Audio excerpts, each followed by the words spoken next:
안녕하세요. 토부 독서심리상담연구소의 권진영입니다. 오늘 여러분들하고 함께 나누고 싶은 그림책은요. 그림책 공작소에서 나온 김희윤 작가님의 하루거리라는 작품입니다. 제가 이 책을 처음 만났던 건요. 올겨울이라고 해야 되나? 지난 겨울 1월 달에 이 책을 처음 만났습니다. 그러니까 인터넷 서점에서 신간 서적이 나오면 이렇게 홍보 메일들이 오는데 그 메일에서 이 작품을 딱 본 순간 저 책은 좋은 책일 거야. 저 책은 이야기거리가 많은 책일 것 같아.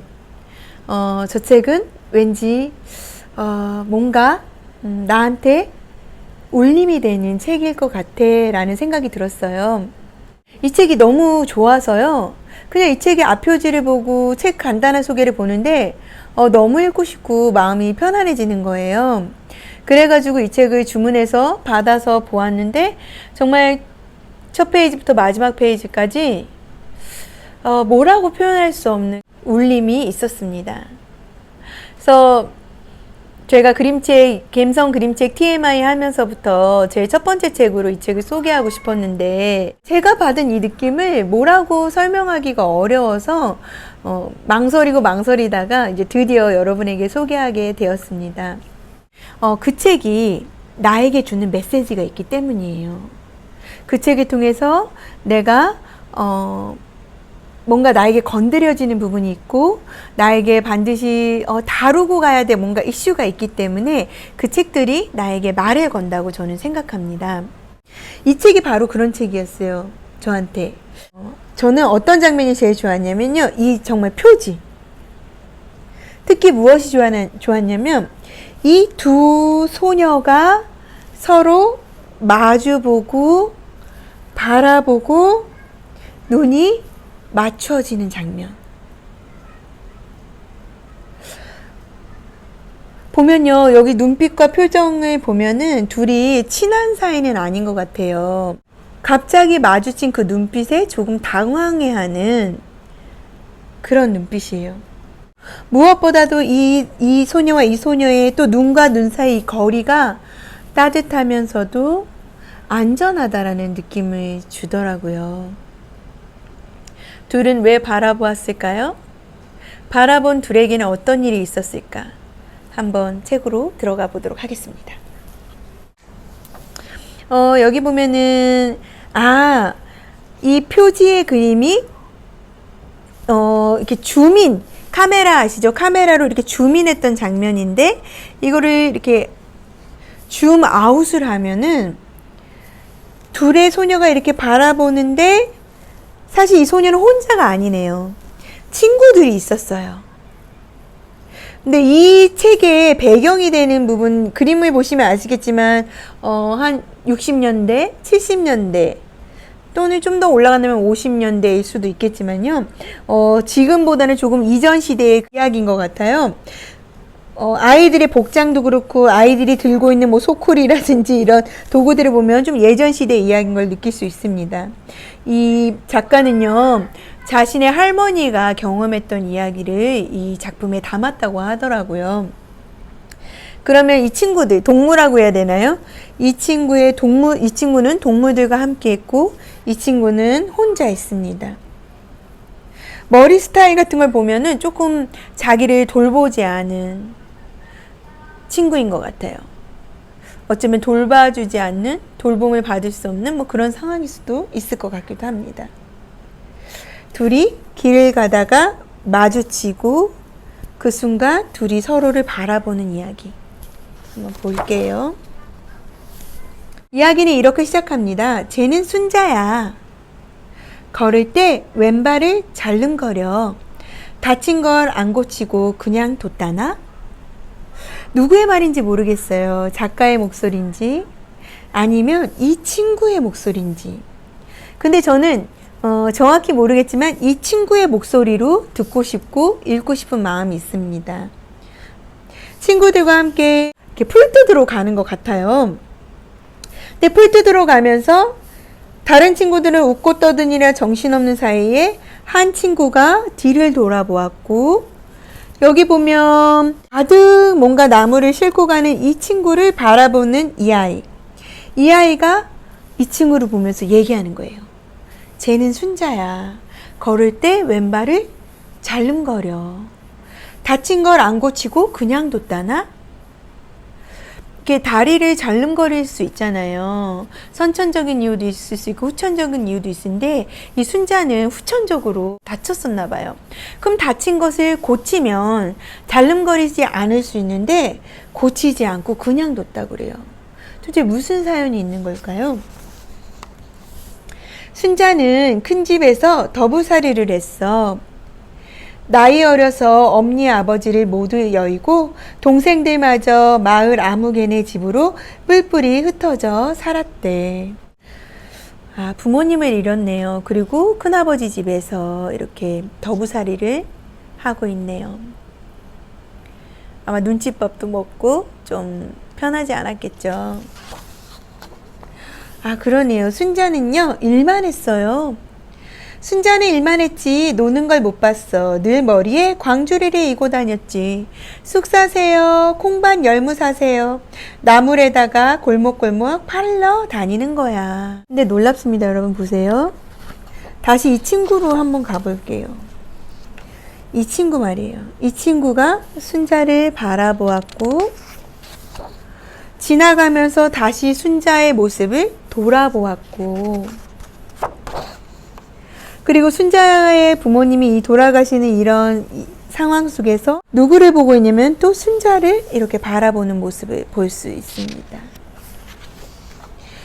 이렇게 혈안이 되어 있는 순간 이 친구는 거기서 누구를 보냐? 순자를 바라봅니다. 친구들은 밤이 되면요 이렇게 마당에 멍석을 깔아놓고 누워서 별도 보면서 놀이를 합니다. 근데 책에는 이렇게 나와요. 순자한테는 그게 아주 딴 세상 얘기란 말이지. 시대가 달라져도 아이들은 뭐 이때 아이들은 집안일을 많이 했죠. 그럼에도 불구하고 밤이 되면 또 친구들과 함께 까르르 웃기도 하고 놀기도 하고 즐거워하는데 순자에게는 그런 즐거움이 허락되지 않았죠. 그것은 딴 세상 얘기 같은 거였죠. 그런데 어느 날 순자는 쑥이나 질겅이를 뜯다가도 이따금씩 우물 안을 들여다보고 있었어. 정말 조금 남다른 모습이죠. 근데 그 모습을 누가 보냐? 아까 그 친구가 이렇게 친구들과 놀던 가운데서도 이 친구는 또 순자를 곁눈질로 바라보고 또 친구와 책보를 들고 학교에서 돌아가는 길에도 또 순자의 모습을 지켜봐요. 또 어느 날은 달구지에 누워 꼼짝도 않는 거야. 왜 그럴까요? 왜 그랬을까요? 여기서도 보면요. 순자가 이렇게 미나리 뜯는 모습을 이제는 이 아이 혼자가 아니라 여자친구들이 같이 봅니다. 그 다음 장면에서는 남자친구까지 같이 바라봐요. 한 명으로 시작됐던 순자를 바라보는 그 시선이 이제 4명의 친구로 확장되어 갑니다. 그리고 순자를 이렇게 덩굴 사이에서 바라보죠. 동무들은요, 제가 왜 저러나 싶었지. 저렇게 별난 데서 꼼짝 않는 걸 보면 순자가 혹시 하루거리를 앓는 게 아닐까? 이제 드디어 이 책의 제목인 하루거리에 대한 설명이 나옵니다. 하루거리는 벼랑간 춥고 으슬으슬 떨리는 병이야. 마치 몸살처럼 말이야. 그런데 꼭 하루 걸러 도지는 병이라서 하루거리라고 했대. 오늘은 괜찮다가도 다음 날이면 또 오들오들 꼼짝을 못하거든. 이 책의 설명을 보면 이 하루거리를 학질이라고 하더라고요. 말라리아 일종으로 학질을 부르던 옛말인데요. 조선시대나 구한말, 심지어 6.25 전쟁 이후에도 굉장히 성행을 했다고 그래요. 배를 걷고 위생이 나쁠수록 많이 걸려 고생을 했으며 제때 치료를 받지 못해서 죽는 이도 있었다고 합니다. 그러니까 뭐냐면 무슨 이유인지 알지 못하지만 하루는 괜찮고 하루 걸러서 아픈데 춥고 으슬으슬 떨리는 병이래요. 그러니까 순자는 열심히 일하다가 이렇게 몸이 아파서 이렇게 누워있고 또 이때는 몸이 아파서 그런 건지 모르겠지만 우물 속을 들여다보고 그러는 순자의 모습을 볼 수가 있습니다. 그때 누군가 호통치며 순자를 불렀어. 바로 순자의 큰아버지야. 순자야, 얘가 또 어딜 갔어? 여기 있어요. 순자가 겨우겨우 대답하는데 큰아버지는 숨어서 빈둥거리고 앉았어? 가서 물이라도 길어오지 못해? 그러는 거야. 아, 순자는 이렇게 살고 있었군요. 순자에게는 울타리가 없었네요. 순자에게는 그 으슬으슬 떨리는 몸을 덮어줄 따뜻한 이불이 없었던 것 같습니다. 보다mat한 분이가요. 아, 그 친구가 분이네요. 처음 순자한테 관심을 갖고 순자를 계속 바라보고 지켜보고 했던 친구. 순이야, 물 길러 가니? 내가 물 좋은 약수터를 하는데 같이 갈래? 라면서 순자에게 말을 겁니다. 순자의 모든 사정을 아는 분이는 물 길러 가는 순자와 함께 해주는 거죠. 근데 되게 웃겨요. 물 길러 가서 뭘 하냐면요. 갑자기 물 한 바가지를 떠놓고 소원을 비는 거예요. 그러면서 뭐라고 비냐면 물할머니, 물할아버지, 순자 몸이 덜덜 떨려서 꼭 설맞은 닭 같습니다. 좀 낫게 해주세요. 라고 비는 거예요. 굉장히 간절하게 빌어요. 근데 순자는 안 그래요. 어쨌든 순자는요, 조용히 있었습니다. 그래 물어봐요. 순자야, 너 잘 따라했지? 그랬더니 순자가 이렇게 말하는 거예요. 아니, 죽게 해달라고 빌었어. 뭐? 참말이니? 참말 죽고 싶어? 응. 아, 너무 아프지 않습니까? 얼마나 힘들었으면, 얼마나 살기가 깝깝했으면 이 어린 소녀가 그런 마음이 들었을까요? 친구들에게 그 사실을 말합니다. 얘들아, 순자가 아파서 아주 죽겠나 봐.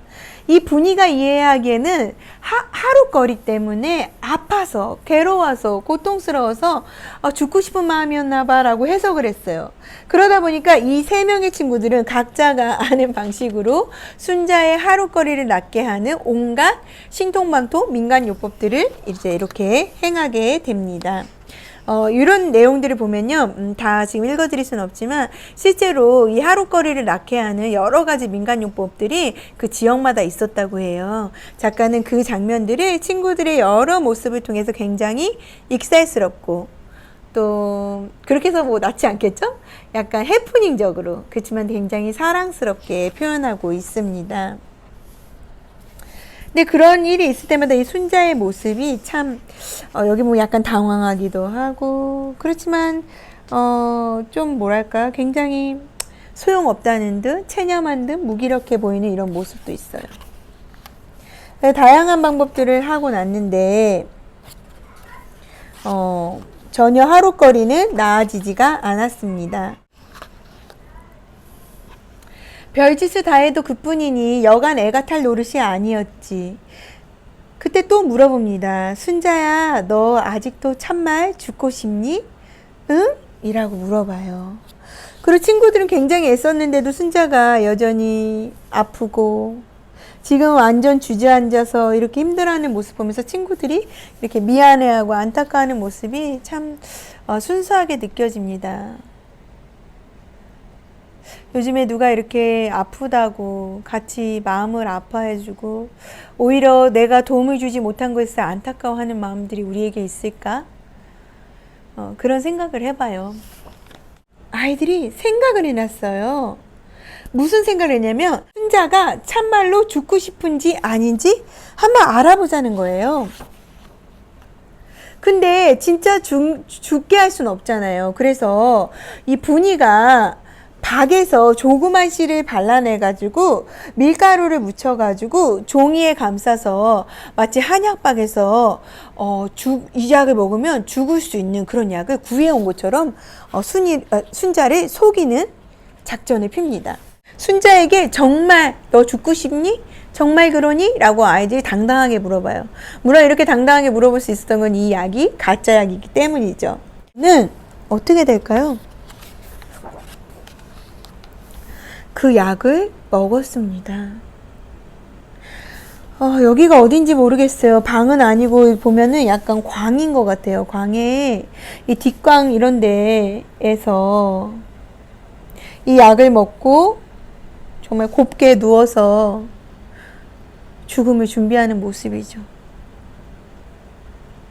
저는 여기서 좀 깜짝 놀랐어요. 순자가 약을 먹을 줄 몰랐거든요. 친구리를 줬어도 그래도 안 먹을 줄 알았어요. 안 먹길 바랬겠죠. 물론 이 약을 먹으면 죽진 않습니다. 근데 순자는 그 사실을 몰랐죠. 순자는 정말로 죽고 싶어서, 죽고 싶을 만큼 너무너무 힘들어서 그런 마음으로 이 약을 먹고 이렇게 누워 있습니다. 이 장면이 정말 너무 마음이 아파요. 어떻게 표현할 방법이 없어요. 이 어린 소녀가 어떤 마음이었을까? 사실 상상도 안 됩니다. 근데 그냥 너무 마음이 아프고 너무 안타깝고 그래요. 근데 어쩌죠? 이 약 가짜 약이었어요. 이튿날 야! 너희들이 준 약 먹었는데 안 죽어. 너무 순수한 말에 너무 순수한 이 말. 야, 너희들이 준 약 먹었는데 안 죽어. 너무 순수해서 이 상황과 맞지 않는 말을 들으면서 굉장히 뭐라 그럴까요? 더 당황스럽고 더 안타까운 마음이 느껴진다고 할까요? 친구들이 다 당황하죠. 이 친구들이 다음 장면이 너무 마음에 들어요. 어머, 순자야, 너 몸이 튼튼한가 보다. 그거 먹으면 다 죽는데 너만 안 죽는다. 야, 우리 순자 참말로 오래 살려나 보다. 오히려 아이들이 이렇게 말하는 거예요. 가짜 약이었다고 말하는 게 아니라, 야, 너 몸 진짜 튼튼한가 봐. 우와, 너 진짜 오래 살려나 봐. 이렇게 말하는 거예요. 너 참 운 좋다. 너 참 건강하다. 아니야, 운을 뛰어넘어서 너 정말 대단한 아이야. 누가 먹어도 죽는 약을 먹고 넌 죽지 않으니까 넌 정말 대단해. 너 오래오래 살려나 봐. 넌 그런 아이인가 봐. 라고 말해주는 거예요. 근데 이 마지막 줄, 다행이지 뭐야. 너 죽었으면 우린 어쩔 뻔했니? 그러게요. 순자 죽으면 안 되죠. 우리의 친구, 우리 마을에 사는 순자, 그러면 안 되죠. 순자가 없으면 우리는 어때요? 우리 마음이 아프죠. 우리 너무 걱정되고 우리 너무 마음이 슬프고 아프잖아요. 아이들과 순자의 거리가 처음에 어땠는지 아세요? 이만큼이었던 아이들과 순자의 거리가 이렇게 가까워졌습니다. 그 다음 장면은 참 아름다워요. 그날 순자는요, 동무들과 함께 처음으로 해가 저물도록 놀았어요. 정말 아이답게, 소녀답게 별 하나 꽁꽁, 나 하나 꽁꽁 하면서 놀았죠. 그리고 같이 이렇게 이 멍석에 누워서 별똥별도 바라봤어요. 너무 다행이지 않아요? 너무 따뜻하지 않습니까? 그냥 이 책은요, 저한테 너무 고마운 책인 것 같아요. 올 겨울에 저에게 개인적으로 좀 많은 일들이 있었어요. 그때 저도 늘 웃고 다니는 편이어가지고 제 마음은 많이 힘들었는데 제 친구들이나 아니면 주변 사람들은 사실 제가 그렇게까지 힘들었는지는 잘 몰랐던 것 같아요. 근데 그때 이 책을 읽으면서 어떤 생각이 들었냐면 내가 순자 같았어요. 그리고 저는요, 그때 누가 있었으면 좋겠냐면요, 저에게 분이가 있었으면 좋겠는 거예요. 분이요. 이렇게 바라봐주는. 아무도 관심 갖지 않았던 순자를 바라봐주고, 돌아봐주고, 그 시선이 순자를 향해주는 이 친구. 그리고 순자에게 가서 말을 걸어주는 그 분위가 정말 필요했던 순간들이 있더라고요. 이 책의 뒤에 보면요, 이런 말이 나옵니다. 오늘은 어떻게 보냈어? 별일 없는 거지? 이따 갈게. 우리 또 같이 놀자라는 말이 나와요.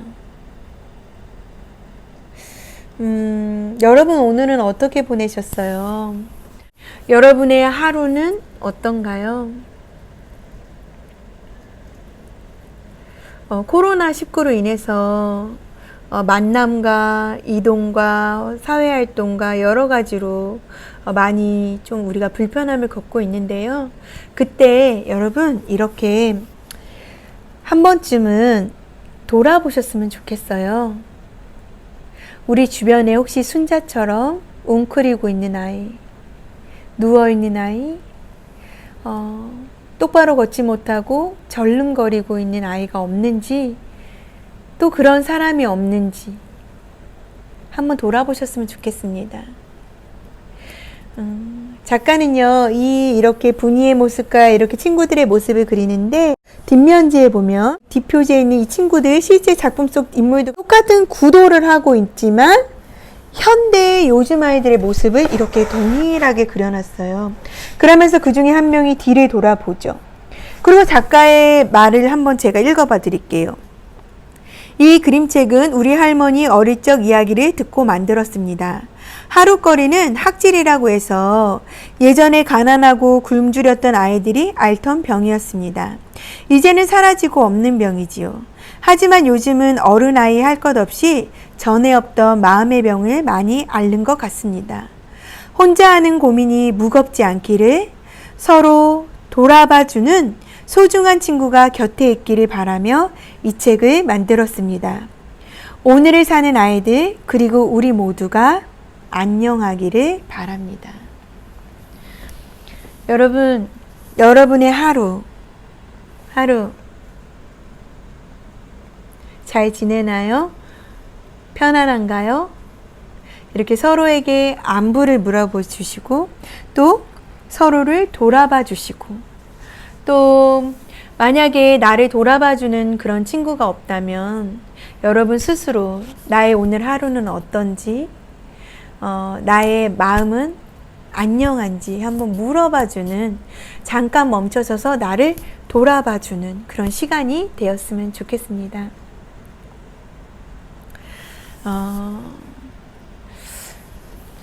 또 읽고 싶네요. 그냥 이 책은 또 읽고 싶고, 그냥 이렇게 바라보게 되고, 이렇게 만지게 되는 그냥 그런 책입니다. 저의 마음을 따뜻하게 해주고, 위로해주고,